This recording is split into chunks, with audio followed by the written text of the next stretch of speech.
I came across a saying once that goes something like this: everyone that comes into your life is put there for a reason.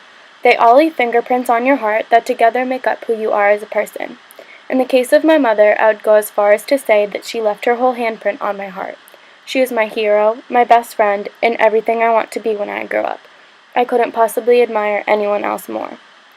My mom grew up in a family of 4, the youngest of 2 brothers and a sister. Being the youngest, she was always pushed around as a kid, being forced to be the goalie in every sport they played, and roughed up maybe a bit too much. Personally, I think it just made her a stronger and more independent adult.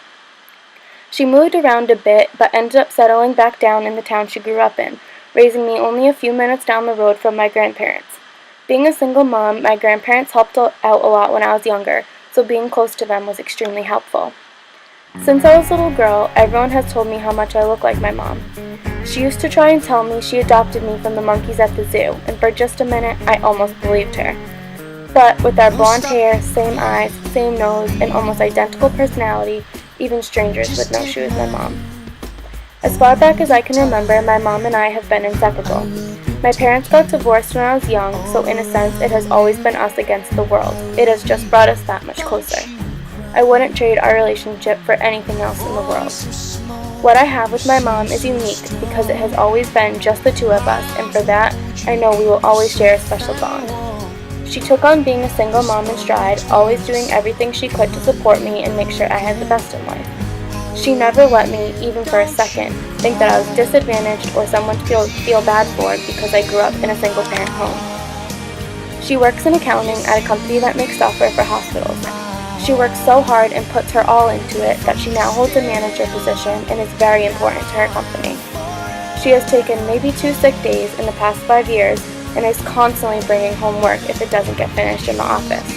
Her work ethic is something I'm really thankful to have inherited from her. My mom has always been someone who puts others before herself, donating to charity whenever she gets the yearly emails from family members, and walking in Relay for Life with me doesn't even begin to describe it. She's always thinking of how she may be making others happy or lending a helping hand. For example, Thanksgiving dinner. We come early to my aunt's house to help cook. Then, my mom always makes sure she is the last person to get food because she has to make sure everyone else is settled before she can even think about herself. Once people are done eating, she is first to get up and start the dishes. Mind you, we are a family of about 20. It's a lot of dishes. She never lets anyone take over for her, always urging others to socialize and have a good time. She loves giving gifts on any holiday that allows it, just to be able to see others smile. My mom is my number 1 role model and the person I know I can count on. She has always supported me in everything, such as sports and even something as huge as transferring colleges. She has always made it a point to let me know that she just wants me to be happy.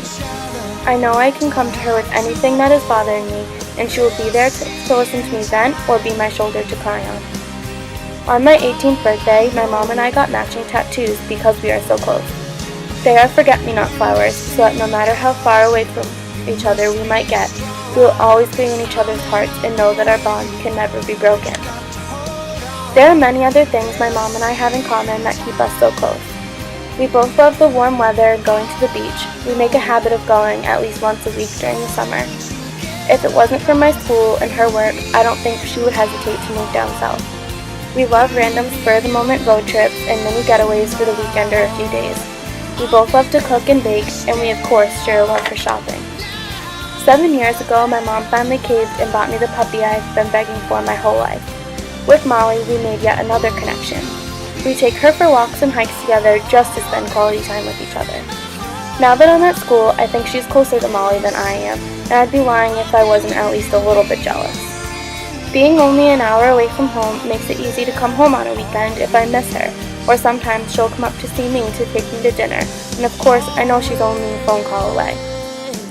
Most people in college talk to their parents once a day, maybe even only a few times a week. I'm constantly texting my mom and calling her during the day just to tell her stupid little stories. She always has to remind me that she does work for a living, and I have to stop calling her every 5 seconds at work. I still do it anyway. It is impossible for me to sum up my relationship with my mom in this one short essay. I have had 20 years to form a lasting, meaningful, and life-changing friendship that couldn't possibly be talked about in only 5 minutes. All I can say is how thankful I am to have her in my life and how proud I am to call her my mom and my best friend.